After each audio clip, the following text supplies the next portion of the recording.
Market లో invest చేసి మీ డబ్బులు డబుల్ చేసుకోవాలనుకుంటున్నారా? సుందరరామిరెడ్డి గారి సెమినార్ కి అటెండ్ అవ్వండి. నమస్తే రమగారు. నమస్తే జయ. రమగారు, అబద్ధం చెప్పకూడదు, నిజమే మాట్లాడాలి, మనం కూడా అలానే ఉండాలని మనం అనుకుంటూ ఉంటాం, స్టోరీలో చెప్పుకుంటున్నాం, బట్ ఫాలో అవుతూ ఉంటాం కూడా. ఎవరైనా అబద్ధం చెప్తే తెగ ఫీల్ అయిపోతాం. కానీ చిన్న చితక సందర్భాల్లో ఎక్కడో చోట ఎవరో ఒకరు ప్రతిరోజు కూడా ఏదో ఒక మాట అనకపోతే రోజు గడవని సందర్భం. అబద్ధం చెప్పకుండా ఒక్క రోజు కూడా గడవదు. ఏంటి రమ్మగారు, అసలు క్లారిటీ ఇవ్వండి. చెప్పకూడదు. అబద్ధం చెప్పచ్చు, అబద్ధం చెప్పకూడదు, రెండు మనమే చెప్తున్నాం. మనం ఇంకా వేరే దారి లేనప్పుడు ఏం చేస్తాం జయ? ఇదివరకు అట్లాగా ఎవరి పనులు వాళ్ళు చేసుకునే రోజులు కావు. అవును. ఎవరి ఇళ్లలో వాళ్ళు ఉండే రోజులు కూడా కావు. మనం పోయి రోడ్డు మీదే ఉంటున్నాం. బాగా చెప్పారు. మొత్తం ఇళ్లలో ఉన్న గుంపంతా పిల్లలు స్కూళ్ళల్లో ఉంటారు, పెద్దల ఆఫీసుల్లో ఉంటారు. ఇప్పుడు నలుగురితో కలిసి పోయేటప్పుడు 1,00,000 మాటలు వస్తాయి. అబద్ధాలు చెప్పాల్సే వస్తుంది. ఎంతో కొంత అబద్ధం చెప్పకుండా మన రోజు గడవదు. ప్రతిసారి కామ్గా ఉండి తలకాయ ఊపి గోడ మీద పిల్లివాటంగా చేయలేకపోతాం. ఎంతో కొంత అబద్ధాలు ఆడాల్సే వస్తుంది. జనరల్గా అబద్ధం ఆడకూడదు. మనం పిల్లలకి చెప్తాం అబద్ధం ఆడకూడదు, అబద్ధం ఆడకూడదు, సత్యమునే పలకవలెను, అదొక రెగ్యులర్ డైలాగ్ ఉంటుంది. నిజమే, నిజాలు చెప్పాలి, నిజమే చెప్తూ ఉండాలి. అబద్ధం చెప్తే ఒక్కొక్కసారి చాలా పెద్ద పెద్ద సమస్యలు వచ్చేస్తాయి. అబద్ధాలు చెప్పకూడదు, అబద్ధం చెప్పకూడదు, నిజం చెప్పాలి అని కథలు కుప్పలు తెప్పలుగా మన దగ్గర ఎన్నున్నాయో. సత్యమేవ జయితే అంటాం. ప్రతిసారి సత్యం జయించట్లేదు అనే విషయం మనం ప్రాక్టికల్గా తెలుసుకుంటూనే ఉంటాం. సత్యం జయించట్లేదు, సత్యం జయించడం చాలా కష్టం, ఎక్కువ టైం తీసుకుంటుంది. ఆ లోపలికి జనానికి ఓపిక ఉండదు, మనం ఆగలేకపోతాం. అది జయించేదాకా మనం వెయిట్ చేస్తూ కూర్చోవాల్సి వస్తుంది. ఈ గోల ఎందుకు? కాలం పరిగెడుతుంది కదా, మనం పరిగెత్తాల్సి వస్తుంది. మనం పరిగెత్తాలి కాబట్టి ఈ వెయిటింగ్ గోల ఎందుకని అబద్ధం చెప్తే సరిపోతుంది కదా, సింపుల్గా పోతుంది. ఒక నిజం 100 అబద్ధాలు, ఈక్వేషన్ అలా ఉందన్నమాట. ఈ ఒక్క నిజం చెప్పబద్దు 100 అబద్ధాలు చెప్పి ఇక్కడి నుంచి తప్పించుకోవాలి అంతే. నిజం చెప్తే తప్పించుకునే రోజు కానీ కాదు ఇది. నిజాయితీకి విలువలు లేవు, దానికి ఒక మర్యాద లేదు. పిచ్చివేధవల్లా కనపడతారు నిజం చెప్పే వాళ్ళని, పిచ్చివాళ్ళు అనుకుంటారు. ప్రపంచం అట్లా తయారైంది. ఇప్పుడు సమాజం అంటే నువ్వు నేనే కాదు, మనలాంటి ఎన్నో వేల కుటుంబాలు, వేల వ్యక్తులు కలిసే సమాజం. ఇప్పుడు సత్యమేవ జయతే అనేది సమాజం మొత్తానికి ఒక నీతి వాక్యం. అందులో ఆ మొన్న గుంపులో ఈచ్ అండ్ ఎవ్రీ పర్సన్కి అది అప్లై అవుతుంది. అంతే కదా కదా. ఇప్పుడు ఈచ్ అండ్ ఎవ్రీ పర్సన్ ప్రతివాడు తన జీవితాల్లో అది జయించట్లేదు అని తెలుసుకుంటూనే ఉంటాడు. సమయానికి ఈ రోజు గడిచిపోవటానికి, ఇవాళకి ఇబ్బంది లేకుండా ఉండటానికి, ఈరోజు అన్నం కోసం, ఈరోజు మన పని అవ్వటం కోసం, ప్రతి కాజెస్ వేరే ఉంటాయి. క్షణం కోసం, ఆ క్షణం కోసమైనా అబద్ధం చెప్పేస్తారు. ఏదైనా లాంగ్ కాజ్, పెద్ద సమస్య వచ్చినప్పుడు అబద్ధం చెప్పాల్సి వస్తే ఏదో ఒక్క మాట పర్వాలేదు, కానీ అన్నిటికీ అబద్ధాలు ఆడేస్తే ప్రతిదానికిను ఇప్పుడు ఎలా అయిందంటే, ఏదో చాలా ప్రాణాల మీదకి వచ్చినప్పుడు పర్వాలేదురా నాయన బొంకవచ్చు కాని కాక గొంకు లేదని వారిజాక్షులందు వైవాహికములందు బొంకవచ్చు అంటే వారిజాక్షులు స్త్రీల విషయంలోనూ పెళ్లిళ్ళప్పుడు అబద్ధాలు చెప్పచ్చు అని చెప్పారు. ఇదేంటి పెద్దవాళ్ళు స్త్రీల విషయంలో అబద్ధాలు చెప్పడం ఏంటి? స్త్రీల విషయంలో అంటే అమ్మాయికి అబద్ధం చెప్పచ్చు, ఆవిడకి అబద్ధాలు చెప్పేయచ్చు, గర్ల్ ఫ్రెండ్కి అబద్ధాలు చెప్పచ్చు. దొంగ మొహాలు మంది ఉన్నారు, భారతంలోనే చెప్పారు. ఇది వారిజాక్షులందు వైవాహికాలందు అబద్ధాలు చెప్పచ్చు. స్త్రీలకు అబద్ధం చెప్పేసేయచ్చు. ఆవిడ ఏదో తెమ్మంటుందో, ఇదే పెద్ద అబద్ధం ఏమిటి, ఏదో తెమ్మంటుంది, ఈయన తేలేదు, ఆ కొట్టు మూసేస్తుందని చెప్పేయచ్చు. ఓహో, అలా నమ్మించవచ్చు, అంతేగాని పెద్ద పెద్ద అబద్ధాలు చెప్పమని కాదు. అదే స్త్రీలకు అబద్ధాలు చెప్పొచ్చాను కానీ మన కెమెరామెన్లు ఉత్సాహంగా ఉన్నారనమాట. ఇప్పుడు నా పేరే చెప్తారు, అమ్మ మేడం చెప్పారు అని నా పేరు చెప్పడానికి రెడీ అయిపోతున్నారు. అదే రైట్. సో ఈ అబద్ధాలు చెప్పచ్చు అనేది ఒక పాయింట్ ఉంది. అత్యవసర పరిస్థితుల్లో అబద్ధం ఆడచ్చు. అమావాస్యకి పుణ్యానికి అబద్ధం ఆడచ్చు, అన్నిటికీ అబద్ధాలు ఆడకూడదు. అబద్ధం ఆడడం మీద ఒక కథ చెప్దాం. చెప్పండి, మంచి ఇంట్రెస్టింగ్గా ఉంటుంది. ఒక ఊళ్ళో గోపాలుడు అని ఒక కుర్రాడు ఉన్నాడు. వాడు మంచి పనిమంతుడు, ఓకే, బ్రహ్మాండమైన పని. వాడికి ఏ పనులు పెడితే ఆ పనిలో చేసేస్తాడు వాడు, అన్ని పనులు. దాంతో వాళ్ళ నాన్న ఏం చేశాడంటే వాడిని తీసుకెళ్ళి ఆ ఊరి శెట్టి గారి దగ్గరికి వెళ్ళాడు. మా వాడు బ్రహ్మాండ నాయకుడు అండి, వీడికి రాని పని లేదు, గొడ్డు గోదా వ్యవసాయం పొలం పుట్ర సమస్తమైన పనులు వీడికి చాలా బాగా వచ్చండి. ఎంత బాగా వచ్చో అంటే వీడు మంచివాడా బుద్ధిమంతుడు అంటే వీడు తాగుడు అలవాట్లేదు, పిచ్చి తిరుగులు తిరగడండి, బంగారు కొండ. కాకపోతే వీడు ఏడాదికోసారి అబద్ధం ఆడతాడండి, వీడి దగ్గర అదొక్కటే సమస్య ఉంది. ఆ ఒక్కదాన్ని సైచారా, మీరు భరించారా? ఇక బ్రహ్మాండ నాయకుడే వీడు. బాగుంది కదా. శెట్టి గారు ఏమనుకున్నాడు, వాడిని ఎరా నాయన అంటే అవునండి అన్నాడు. ఏడాదికోసారి వాడికి అబద్ధం ఆడాల్సి వస్తుంది, ఆడతాడు, వాడికి ఇష్టం. సరే ఏడాదికి అబద్ధం కదా, ఏడాదికి ఒక్క అబద్ధం ఆడితే ఏమైపోతుంది, కొంప మునక ఏం పర్వాలా. రోజు అబద్ధాలు ఆడే వాళ్ళని బోడు మందిని చూస్తాం వ్యాపారంలో, ఒక్క అబద్ధం ఆడితే ఏమవుతుంది అని చెప్పి వాడిని పెట్టుకున్నారు. వాడు బ్రహ్మాండంగా పంట పండించేశాడు, బ్రహ్మాండంగా గొడ్డు గోదా. వాడు వచ్చేసరికల్లా ఆవులు దూడలు మంచి మంచి కోడి దూడల్ని పెట్టేసినాయి, గేదెలు పేయి దూడల్ని పెట్టేసినాయి. గేదెలకేమో ఆడవు పుట్టాలి, ఆవులకేమో మగవు పుట్టాలి, అది శాస్త్రం. మగవు పుడితే వ్యవసాయానికి ప్లస్, గేదెలకి ఆడవు పుడితే మళ్ళీ పాలిస్తాయి అవి కదా. పాడి పంట వృద్ధి అయిపోతాయి. పాడి పంట వృద్ధి అవ్వడానికి గేదెలు ఆవులు కావాలి, ఆవులు కాదు ఎద్దులు కావాలి, రెండు కుదురుతున్నాయి. వీడు వచ్చిన వేళ విశేషం 6 డజన్ గేదెలు పేదోళ్ళు పుట్టే, 6 డజన్ కోడిదూడలు ఆవులకు పుట్టినాయని సంతోషించారు. ఆ సంవత్సరం పంట కూడా బ్రహ్మాండంగా పండింది. సూపర్ పంట, ఎంత బాగుందో. పంటలు బాగున్నాయి, పాడి బాగుంది, అన్నీ బాగున్నాయి. సరే వెళ్ళామనుకున్నారు. ఈ ఏడాది వీడు వచ్చి 6-8 నెలలు అయింది. పిల్లాడు శుభ్రంగా పెరిగాడు, బాగున్నాడు. చేయెత్తున వీడికి ఒక మంచి పిల్లని చూసి పెళ్లి చేసి వీడిని మన ఇంట్లోనే ఉంచుకోవాలి. పెళ్ళాన్ని కూడా ఇక్కడ ఏదైనా పెట్టుకుంటే ఇంట్లో పని చేసి పెడుతుంది చక్కగా. జనరల్గా ఊళ్ళలో అలాగే చేస్తారు. పాలేళ్ల భార్యలు కూడా ఏదో ఒక పని సాయం, పెద్ద పనులు ఏం కాదు, బియ్యం బాగు చేసి పెట్టడం, మినపప్పు బాగు చేసి పెట్టడం, ఎవరికో ఆ కూలి ఇవ్వకుండా మనవాడి పెళ్ళానికి ఇచ్చుకుంటాము అని వాడికి పెళ్లి సంబంధాలు కూడా చూడడం మొదలెట్టారు. వాడు వచ్చిన సంవత్సరం మామిడి తోట విరగ్గాసింది. వాడికి బ్రహ్మాండంగా తోట పనులు అవి వచ్చు. చుట్టూతా చక్కగా పెద్ద పెద్ద కైవారంలో అడుగు ఇవి తవ్వి, చెట్ల చుట్టూతా తవ్వి చక్కగా పరిపట్టు అవి ఇవి తెచ్చి వేసి, అంటే ఎరువులు వేసి బాగా మామిడి పంటను కూడా వృద్ధి చేశాడు.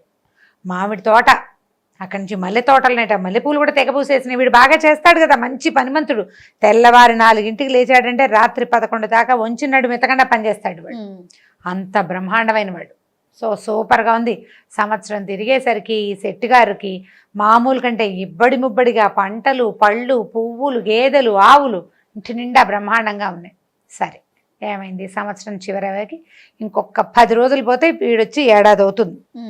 ఏడాది అయిన సందర్భంలో వాడికి బట్టలు కుట్టిద్దామనుకున్నారు. అక్కడి నుంచి రేపొద్దున పెళ్లి చేసుకుంటాడు కాబట్టి వీడి ఖాతాలో ఓ 50 రూపాయలు 100 రూపాయలు జమ చేసి పక్కకు పెట్టాలనుకున్నారు. రోజువారీ 3 పూట్ల ఇక్కడే అన్నం తింటాడు, 10 రూపాయలు జీతం. సంవత్సర జీతం వాడికి బోనస్ ఇవ్వాలనుకున్నారు వీళ్ళు. నెలకు 10 అంటే 12 నెలలకి 12 10లే కదా, 120 రూపాయలు. ఇంకొక 120 వేసి వాడి పక్కన పెడితే రేపొద్దున పెళ్ళాం పిల్లలు వస్తే వాడికి బాగుంటుంది, వీడి వల్ల మనకి ఇంత వృద్ధి అయిందని చాలా సంతోషించారు. సరే ఏమైంది, వీడు ఒకరోజు రాత్రి సాయంకాలం చీకటి పడే వేళకి పరిగెత్తుకుంటూ ఇంటికి వచ్చాడు. అయ్యగారు మన చేలోనండి పూరంటుకుంది, చేనంతా తగలబడిపోతుందండి అన్నాడు. అయ్యగారు పరిగెత్తాడు. చేలో మొత్తం ధాన్యం అందులోనే ఉంది. చేను అంటుకుంది, కొద్దిగా అంటుకుంది. ఈయన అక్కడికి వెళ్ళాక వాడు ఈయన ఇద్దరు కలిసి వెళ్ళారు. కలిసి వెళ్ళి సరే ఆ కాస్త ఆరిపారు. అరిచి పరిగెత్తి అలసిపోయానురా, చిన్నగా పూరంటుకుంది అంతే కదా, సరేలే మొత్తానికి దూరం నుంచి చూస్తే నాకు కనపడలేదు రోయ్, చిన్న మంటే ఉంది, నువ్వు చెప్పిన దాని ప్రకారం అంతా అంటుకుపోయింది అనుకున్నాను. నువ్వు అబద్ధం చెప్పావనుకున్నాను రా, నిజమే చెప్పావు, కొద్దిగానే అంటుకుంది, కాస్త గట్టిగా గాలి వేస్తే ఆ పరశురామ ప్రీతి అయిపోయేది. సరే నేను ఇక్కడ కూర్చుంటాను, నువ్వు ఇంటికి వెళ్ళి అమ్మగారిని అడిగి ఏదైనా తాగడానికి జావో ఏదో పట్టుకురారా, రాత్రి కాపలా ఉండి రేపొద్దున దింపేసుకుందాం, నిప్పు అంటుకునేసరికి భయంగా ఉందిరా అన్నాడు. అయ్యగారు ఇక్కడ కూర్చోండి అని కూర్చోబెట్టాడు. అయ్యగారు కూర్చున్నారు. వీడి ఇంటికి వెళ్ళాడు. ఇంటికి వెళ్ళి పరిగెత్తుకుంటూ వచ్చాడు. వచ్చి అయ్యగారు ఇంకేముందండి, మన కొంప కొల్లేరైపోయింది, ఇల్లు గోడ పడిపోయి అమ్మగారు పిల్లలు దాని కింద పడిపోయారండి అన్నాడు. అనేసరికల్లా ఈయన ఏం చేశాడంటే అప్పటికి ఈ వరి పనిచేస్తున్నాడు కదా, ఇవన్నీ కళ్ళని చుట్టూతా పేర్చుకున్నాడు అనమాట. దాంట్లోంచి గబగబా దిగి రాలేకపోయాడు. దడొచ్చేసింది. ఒరే నువ్వు పరిగెత్తరా, రాళ్ళు అవి తీయి, నేను వెనకాల నడిచొస్తాను. ఆ మాట వినేసరికి ఆ గడ్డి మధ్యలో ఉన్న వాళ్ళు అంటే సులువుగా గబగబా బయటికి రాలేదు. కాళ్ళు తప్పట అడుగులు పడతాయి. కొంచెం పెద్దవాడు ఆయన, 50 ఏళ్ళ వాడు, వీడేమో 20 ఏళ్ళ కుర్రాడు కదా. నువ్వు పరిగెత్తుకుంటూ వెళ్ళరా, ఇంటికి వెళ్ళి రాళ్ళు అవి తీయి, చుట్టుపక్కల నలుగురిని పిలువు అని చెప్పాడు. వీడు పరిగెత్తుకుంటూ ఇంటికి వెళ్ళి అమ్మగారు ఇంకేముందండి, పూరిదిమ్మ మొత్తం కూలిపోయింది, పూరే సంగతి కూలిపోయింది, అయ్యగారు దాని కింద పడి నలిగిపోయారండి అని చెప్పాడు. అయిదా వాళ్ళు పరిగెత్తుకొచ్చారు. ఈ మొత్తం వ్యవహారం అంతా సాయంకాలం కదా జరిగింది. ఈ గడ్డి అంచుకుని ముందు వీడొచ్చి మళ్ళీ వీడి ఇంటికి వెళ్ళి మళ్ళీ వచ్చేసరికి బాగా చీకటి పడిపోయింది. ఈ నడిచి వస్తున్న ఆయన ఈ హైరాన్గా వస్తున్నాడు కదా, పక్కన బురద చెరువులో పడ్డాడు. వస్తూ పడేసరికల్లా ఒళ్ళంతా బురదంటింది. ఆయన మెల్లిగా నడిచొస్తున్నాడు. ఆ బురద దడొచ్చేస్తోంది, నడవలేకపోతున్నాడు. హైరాణ పెళ్ళాం పిల్లలు ఏమైపోతాను ఏడు చేసుకుంటున్నాడు. ఆ ఇంట్లో పెళ్ళాము పిల్లలు చుట్టుపక్కల వాళ్ళంతా లబోదిబోమని ఏడ్చుకుంటూ వాళ్ళు కూడా వచ్చారు. ఈ కుర్రాడు లేడు. వాళ్ళు ఎదురుపడ్డారు. ఎవరో ఇనువంటే ఏమిటి మీ బొంద నేను సెట్టిని అంటాడు. సెట్ ఇంకెక్కడ సెట్టి గారు చచ్చిపోయాడు, పురుదిమ కూలిపోయిందిట అని వాళ్ళంతా ఏడవటం మొదలుపెట్టారు. నా పెళ్ళాం పిల్లలు చచ్చిపోయి నేను నేడుస్తున్నాయి మీరు ఏడుస్తారేంట్రా, నేను బతికే ఉన్నానరా మీ మొహాలు మండ అంటాడు. చీకటి అమావాస్య నాటి రాత్రి చీకటి పడిపోయింది. వాళ్ళు ఏడుస్తున్నారు, ఈయన ఏడుస్తున్నాడు. ఒక 10 నిమిషాలు చేరి బాగా పరస్పరం ఏడ్చిన తర్వాత వాళ్ళకి అర్థమైంది ఎదురుగుండా ఉన్నవాడు శెట్టిగారే, ఆయన ఏమి చచ్చిగిచ్చి పోలేదు, వీళ్ళకేదో అయిందని ఏడుస్తున్నాడని ఆయన కూర్చోబెట్టి, బాబు హైరాన్ పడకండి, ఏం జరిగిందంటే మా ఆవిడ పిల్లలు చచ్చిపోయి. ఏం చచ్చిపోయారండి? మీ లోపల ఎవడో ఒక బీడీ వెలిగించడానికి అగ్గిపుల్ల వెలిగించాడు. చచ్చిపోలేదండి, ఇదిగోండి మీ ఆవిడ, ఇదిగోండి మీ పిల్లలు అన్నాడు. ఈ శెట్టి గారిని చూశారు, మొహం కడుక్కుని చూపించాడు. అంతా ఇక్కడే ఉన్నారు. ఇదేమిటి అందమని ఇక్కడే ఉన్నావు, వాడు ఇలా చెప్పాడు, వాడేడంటే వాడు లేడు, వాడు కనపడలా. ఇంత అబద్ధం ఎందుకు చెప్పాడు వాడు అనేసరికల్లా ఈ లోపల ఆ ఇంత పిల్లాడు ఉన్నాడు శెట్టి గారికి. నానోయ్ వాడు ఏడాదికి ఒక అబద్ధం చెప్తానన్నాడు, ఇంకో వారం తిరిగితే వాడు వచ్చి ఏడాది అవుతుంది, వాడు అబద్ధం చెప్పాడేమో నాన్న అనేసరికల్లా వీళ్ళకు మా కోపం ఒళ్ళు మండిపోయింది. ఇంత మాట చెప్తాడా, ఇంత అబద్ధం ఏమిటి, చచ్చిపోయారని అబద్ధం చెప్తాడా వాడు? సరదా ఎంత సరదా అయితే మాత్రం అబద్ధపు సరదా ఏమిటి? అవసరానికి అబద్ధం చెప్పాలి కానీ సరదాకి అబద్ధం చెప్తే ఎట్లా? ఇదంతా గందరగోళం అయిపోయింది కదా. ఆయనకి గుండాకి చచ్చిపోతే శెట్టి గారు టెన్షన్ తోటి, లేకపోతే ఆ ఇంట్లో పెళ్ళామో పిల్లో ఎవరో ఒకళ్ళు హైరాన్ పడి చచ్చిపోతే టెన్షన్ పడతారు కదా. అక్కడి నుంచి ఊళ్ళో వాళ్ళందరూ నానా తిట్లు తిట్టారు. వాళ్ళ నాన్నని పట్టరండి రా, వాడిని చెట్టు కట్టేద్దామన్నారు.